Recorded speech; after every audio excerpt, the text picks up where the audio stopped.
What's up mga bossing? Capstroke here. Isa na namang pong cup ang ating hihuhulma at lilinisin na yung araw na to mga boss.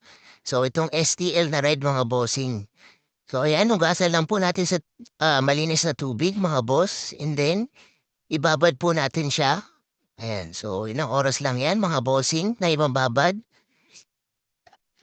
Ayan, so ito na po. So hindi naman po masyadong madumi yung cup mga bossing na niya naman sa tubig niya. Di ba? Medyo maputi pa.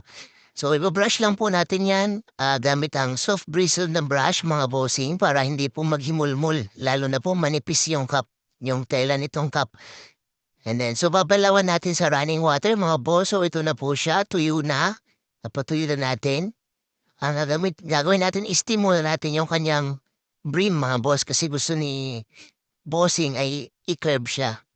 Ito po yung ating hulmahan na gamit mga boss. Kung gusto niyo po ng ganyang hulmahan, so panghulma, ay mag-PM lang po kayo mga bossing.